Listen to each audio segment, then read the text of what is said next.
Air force द्वारा finally tender जारी कर दिया गया है 12 Su-30 MKIs को एक्वायर करने के लिए। तो ये बात हम आपको बता दें कि इन प्लेटफॉर्म को एक्वायर करने के लिए जो चर्चा है ये 2 साल से ज्यादा से चल रही है। इवन इनके साथ 21 यानी कि 21 MiG-29 को भी प्रिक्योर करना था जो कि रशिया से लिए जाते, पर रशिया यूक्रेन की वॉर की वजह से इन प्लेटफॉर्म को एक्वायर करने का जो प्लान है ये पहले डिले हुआ।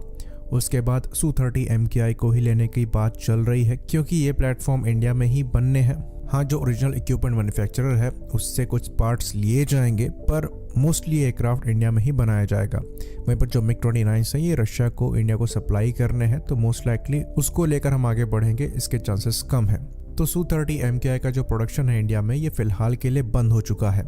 लास्ट प्लेटफॉर्म हमें 2021 में ही मिले थे, तो इसको बंद हुए ऑलमोस्ट 2 साल हो चुका है। तो इनको HAL की नासिक फैसिलिटी से बनाया जाता था, जहां से अब HAL तेजस भी बनाए जाएंगे। तो अब सवाल यहाँ पर ये उठ रहा होगा कि अगर यहाँ प्रोडक्शन बंद हो चुका है तो अब क्यों यहाँ पर एयरक्राफ्ट ऑर्डर किए जा रहे हैं, पहले क्यों नहीं किए गए।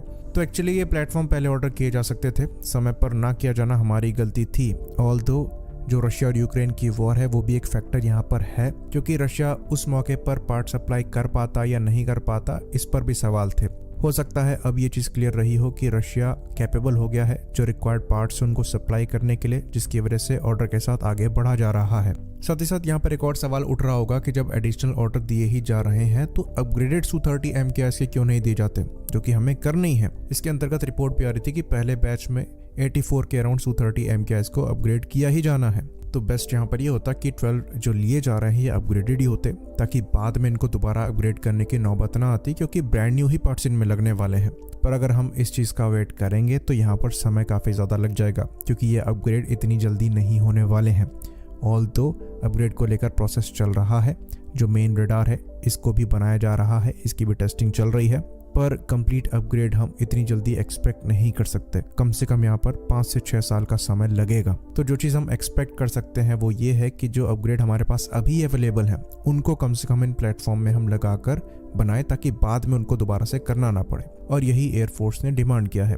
ये जो 12 Su-30 MKIs होंगे ये थोड़े एडवांस होंगे और जो अवेलेबल अपग्रेड्स हैं उनके साथ लैस होंगे। साथ ही साथ इनमें जो इंडिजिनस कंटेंट है उसकी मात्रा भी बढ़ाई जाएगी। तो सेंसर्स के साथ साथ जो वेपन इंटीग्रेशन अभी किया जा रहा है, जिसके अंतर्गत इंडिजिनस वेपन्स को लगाया जा रहा है, वो सब इनसे शुरुआत से ही इंटीग्रेटेड होंगे। बाकी जो बचे हुए अपग्रेड है वो एक बार ये इंडियन एयरफोर्स की सर्विस को ज्वाइन कर लेंगे और अपग्रेड अवेलेबल होंगे तो इनको दूसरे प्लेटफॉर्म्स के साथ ही अपग्रेड कर लिया जाएगा। तो इनमें अस्त्र और ब्रह्मोस जैसे मिसाइल्स पहले से ही इंटीग्रेटेड आएंगी।